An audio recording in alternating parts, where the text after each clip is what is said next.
વિદ્યાર્થી મિત્રો, મારી યુટ્યુબ ચેનલમાં તમારું હાર્દિક સ્વાગત છે. આજે આપણે ધોરણ 11ની અંદર નવું ચેપ્ટર 4 હુંડીઓ જોઈએ તો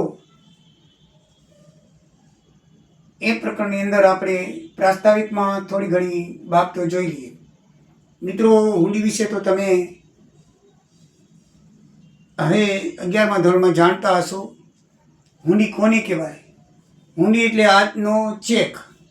આજે જે આપણે ચેકનો ઉપયોગ કરીએ છીએ એ હુંડી જ છે. પણ પહેલાંના જમાનામાં બેંકો ઓછી હતી જ નહીં, માનો કે. અને ચેક તો બેંક ન હોય તો ચેક ક્યાંથી હોય? બરાબર છે.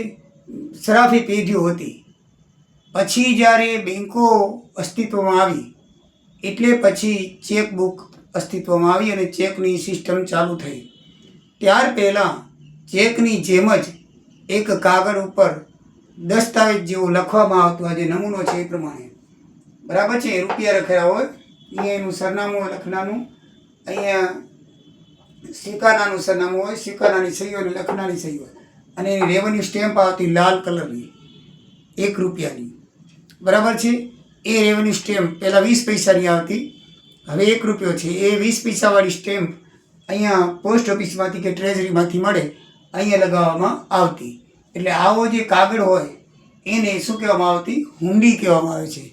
અત્યારનો આવી રીતે ચેક હોય છે. ચેક ઉપર એમાઉન્ટ લખીને આપણે કઈ 100 પે 100 લખીને નીચે આપણે સહી કરી છે રેવન્યુ જગ્યાએ. હવે રેવન્યુ લગાડવાની હોતી નથી, એટલે ચેક સિસ્ટમ થઈ ગઈ છે. પણ મિત્રો, આપણે જૂના વખતનું ભણવાનું હોવાથી એ હુંડી શું છે એ આપણે શીખવું જરૂરી છે. એટલે આ હુંડી એ એક જાતનો નાણાં ચૂકવવાનો દસ્તાવેજ છે, બરાબર છે. એની વ્યાખ્યા જોઈએ તો હુંડી એટલે એવો લેખિત દસ્તાવેજ કે જેના દ્વારા ચોક્કસ વ્યક્તિ પર અમુક ચોક્કસ વ્યક્તિને અથવા તે વ્યક્તિ જેને સૂચવે તેને અથવા જે વ્યક્તિ દસ્તાવેજ ધારણ કરતો હોય તેને અમુક ચોક્કસ રકમ અમુક ચોક્કસ સમયે ચૂકવવાનો બિનશરતી હુકમ એકોર્ડિંગ ટુ ઇન્ડિયન NIA એટલે નેગોશિયેબલ ઇન્સ્ટ્રુમેન્ટ એક્ટ 1981 મુજબ 1981 મુજબ કેના મુજબ? 1981નો નેગોશિયેબલ ઇન્સ્ટ્રુમેન્ટ એક્ટ છે એના મુજબ આપણે આ વ્યાખ્યા આપવામાં આવેલી છે. એટલે કે આવી ચિઠ્ઠી લઈને કોઈ જાય અથવા એના સિવાય એ જે સામેવાળો માણસ છે, સ્વીકારનાર છે, એ બીજા કોઈને મોકલે તો તેને અથવા એ ધારણ કરતો હોય તેને પૈસા આપે અમુક મુદત પછી, તો એવો જે દસ્તાવેજ હોય એને હુંડી કહેવાની છે. આ હુંડીનો નમૂનો છે મિત્રો. 10,000 રૂપિયાની હુંડી છે. આ લખનાર વ્યક્તિનું સરનામું છે. એ શું કહે છે? આપને મળેલા વેજ બદલ આજથી 3 માસ પછી રીતેશને અથવા તેમના ફરમાન મુજબ અંકે રૂપિયા 10,000 પૂરા આપશો, બરાબર છે. તો રીતેશ છે એને પૈસા આપવાના છે. કોને આપવાના છે? રીતેશને. તો હુંડી સ્વીકાર છે કોણ? ધવલ. એટલે જે સ્વીકારીને એ જ પૈસા આપે. લખનાર કોણ છે? ક્વિસ. આ લખનાર છે, ક્વિસ લખનાર છે, ધવલ સ્વીકાર છે. એટલે એક જાતનો એ શેઠ છે. શેઠ છે, શેઠની પાસે આપણે જે વ્યક્તિ હશે એ પૈસા લેવા જશે. દાખલા તરીકે આપણે ધાર્મિકમાં સાંભળી છે કે શામળસાની હુંડી, નરસિંહ મહેતાની હુંડી મારી સ્વીકારો રે શામળા ગીરધારી, બરાબર છે. તો નરસિંહ મહેતાની હુંડી, એ નરસિંહ મહેતા છે એ પોતે નાણાં મેળવનાર છે. શામળસા શેઠ છે, કૃષ્ણ ભગવાન છે, એ હુંડી સ્વીકારનાર છે. અને જેને લખી દીધી હતી જે શેઠ છે જુનાગઢનો જે શેઠ, એ હુંડી લખનાર છે. હુંડી લખનાર છે. જુનાગઢના શેઠે હુંડી લખી દીધી કે જાઓ તમે દ્વારિકામાં, બરાબર છે. તમને શામળસા શેઠ કરીને છે રૂપિયા તમને આપશે. હકીકતમાં કોઈ નહોતું. એને બચારો ભક્તિ કરતો એટલે એને ઠેકડી ઉડાડવા માટે કરેલું હતું, બરાબર છે. લખી દીધી તો રૂપિયાની કેટલા રૂપિયાની છે કે ઉલ્લેખ નથી, પણ અમુક રૂપિયાની લખી દીધી. અહીંયા દ્વારિકા આવીને શામળસા શેઠની પૂછા કરે છે. તો માણસો ઠેકડી ઉડાવતા એને કોઈ હતું નહીં. પછી એક માણસે કીધું કે દ્વારિકાનાથના મંદિરમાં જાઓ, એની બાજુમાં શામળસા શેઠ છે રહે છે. તો ભગવાન દ્વારિકાધીશને એવું થયું કે મારો ભગત બિચારો આમ તેમ રખડે છે, તો લાવ હું બની જાઉં. ભગવાન તો છે ને ભગતના આધીન છે. એટલે કૃષ્ણ ભગવાને શામળસા શેઠનું રૂપ લઈને એની સામે ગયા અને પછી એની હુંડી સ્વીકારી. એ જગવિખ્યાત વાત છે. આ સાચી વાત છે, ખોટી વાત નથી. નરસિંહ મહેતાના 52 કામ કૃષ્ણ ભગવાને કરેલા છે. દીકરીનું મામેરું, એના પિતૃનું તર્પણ વગેરે ખૂબ ખૂબ કામ કરેલા છે. એટલે ભક્તિ કરવી એ જરૂરી છે. તમે પણ ભક્તિ કરજો, મા બાપને પગે લાગીને પછી સ્કૂલ કે કોલેજમાં જજો, તો તમારામાં વિનય આવશે ને વિનય આવશે તો વિદ્યા આવશે. મિત્રો, હંમેશા થોડુંક ભગવાનનું નામ, પોતે જે માનતા હોય ભગવાનનું નામ, બરાબર છે, જે પોતાના ઈષ્ટદેવ હોય તે અને જે જ્ઞાતિમાં હોય તે એને માનવું જોઈએ. બરાબર છે. આપણે તો એ આ હુંડી છે, બરાબર ને. હુંડી સ્વીકારો મહારાજ રે સાંગડા ગિરધારી, બરાબર. તો આ હુંડીના લક્ષણ કયા? તો લેખિત સ્વરૂપમાં હોય છે. આ રીતે લેખિત સ્વરૂપમાં હોય છે. બિન શરતી હોય છે, આમાં કોઈ શરત લખેલી હોતી નથી. ચોક્કસ વ્યક્તિને નામે હોય છે. આમાં લખેલું છે ચોક્કસ વ્યક્તિ. શું નામ લખેલું છે? રીતેશ. એને ચૂકવવાના હોય છે. હુંડી સ્વીકાર કે નાણાં મેળવનાર બે હોય છે. હુંડી સ્વીકારનાર ધવલ છે, નાણાં મેળવનાર કોણ છે? રીતેશ છે. નાણાં ચૂકવવાનો હુકમ છે, આ એક જાતનો ફરમાન છે. જો ફરમાન મુજબ 10,000 રૂપિયા આપશો એનો હુકમ છે. ચોક્કસ રકમ હોય છે, 10,000 રૂપિયા ચોક્કસ રકમ, સ્પષ્ટ તારીખ લખેલી છે, આ તારીખ લખેલી હોય છે. ચોક્કસ મુદત હોય છે, એમ લખ્યું છે 3 માસ પછી. ચોક્કસ મુદતમાં લખેલી હોય છે. લખનારની સહી હોય છે, તો એ લખનારની સહી ક્વિસ લખેલી હોય છે. રેવન્યુ સ્ટેમ્પ લગાવેલી હોય છે, તો રેવન્યુ સ્ટેમ્પ. માંગણી થતાં તુરંત નિયત મુદત પછી આમાં મુદત લખે છે. અને હુંડીનો સ્વીકાર કરવાનો હોય છે, તો સ્વીકારનારની સહી હોય છે. આ એના 12 લક્ષણ છે. કેટલા લક્ષણ છે મિત્રો? 12. એમાં 3 પક્ષકારો છે.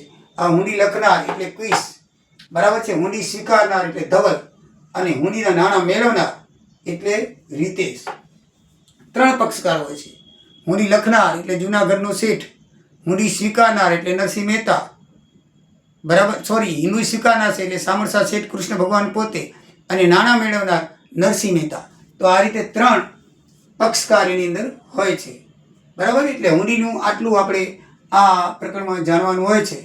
અને હુંડીના ઓળખાણ શું હોય છે એ આપણે જોઈ લઈએ. હુંડીની 2 ઓળખાણ છે. એના બે રીતે ઓળખાય. એક લેણી હુંડી અને દેવી હુંડી. જે લખે ને એ લેણી હુંડી કહેવાય.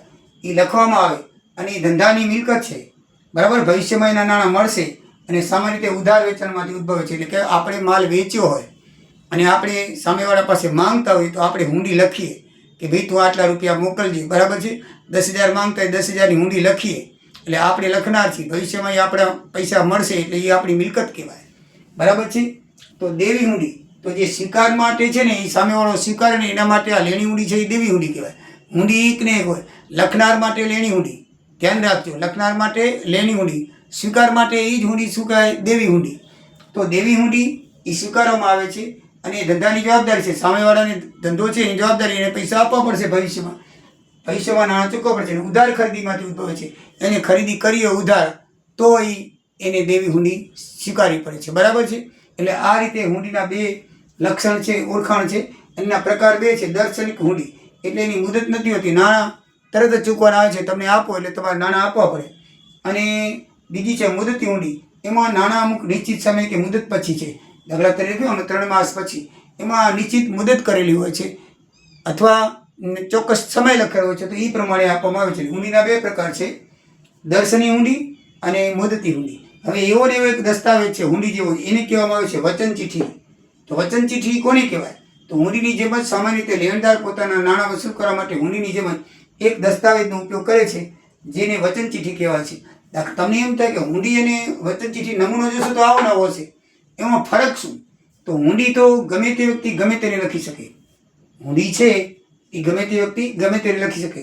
તમે નાણાં ન માંગતા હોય તો તમે બીજા ઉપર, દાખલા તરીકે નરસિંહ મહેતા કાંઈ કોઈની પાસે માંગતા નહોતા, બરાબર છે. એને હુંડી લખી લીધી ને સામેવાળા પાસે લેવાના હતા, તો હુંડી ગમે તે વ્યક્તિને ગમે તે લખી શકે છે. મીન્સ કે માંગતા હોય તો લખી શકે છે, ન માંગતા હોય તો સામેવાળા પાસે લેવા માટે પણ લખી શકાય છે. જ્યારે વચન ચિઠ્ઠી કોણ લખે છે? તો વચન ચિઠ્ઠી છે એ સામાન્ય રીતે લેણદાર પોતાના નાણાં વસૂલ કરવા માટે હુંડીનો જેવો જ એક દસ્તાવેજનો ઉપયોગ કરે છે, જેને શું કહેવાય છે? વચન ચિઠ્ઠી. એ દેવાદારને લખે છે. કોને લખે છે? પોતાના દેવાદારને. અને એ દસ્તાવેજને શું કહેવાય છે? વચન ચિઠ્ઠી. તો ભારતના નેગોશિયેબલ ઇન્સ્ટ્રુમેન્ટ એક્ટ પ્રમાણે એની વ્યાખ્યા છે કે વચન ચિઠ્ઠી એક એવો દસ્તાવેજ છે કે જેમાં લખનાર પોતાની સહી સાથે તેમાં જણાવેલ ચોક્કસ વ્યક્તિ કે તેને સૂચવે અથવા દસ્તાવેજ ધારણ કરનાર વ્યક્તિને અમુક ચોક્કસ રકમ ચોક્કસ સમય માટે ચૂકવાનું બિનશરતી વચન છે. આની જેમ જ છે, બરાબર છે. એની જેમ જ છે, કોઈ ફરક નથી. તો ફરક ખાલી એટલો છે કે આ લેણદાર છે દેવાદારને લખે છે, લેણદાર છે દેવાદારને લખી છે. આ લેણદાર દેવાદાર લખે અને બીજી વ્યક્તિને પણ લખી શકાય છે, એવો ફરક છે. તો એ લક્ષણો આની જેમ જ છે. લેખિત સ્વરૂપ છે, ચોક્કસ રકમ હોય છે, ચોક્કસ સ્પષ્ટતા હોય છે, ચોક્કસ ને સ્પષ્ટ લખાણ હોય છે, નાનાનું બિનશક્તિ વચન હોય છે, લખનાર વ્યક્તિની સહી હોય છે, મુદત અને તારીખો છે, રહેવાની સ્ટેમ્પ લગાડી રહ્યો છે, સંયુક્ત વ્યક્તિ દ્વારા પણ લખી શકાય. એમાં ફક્ત બે જ પક્ષકાર હોય છે, વચન ચીઠી લખનાર અને નાણાં મેળવનાર. એમાં સ્વીકારનાર હોતો નથી. બરાબર છે? એટલે બે જ હોય છે, સામેવાળો લેનારો અને સ્વીકારનારો. એટલે બે જ પક્ષકારો છે. આટલો હુંડી અને વચન ચીઠી વચ્ચે અર્થ ફરક છે. એનો તફાવત આપણે નેક્સ્ટ વિડીયોમાં જોઈશું. જય સિયારામ, જય દ્વારિકાધીશ.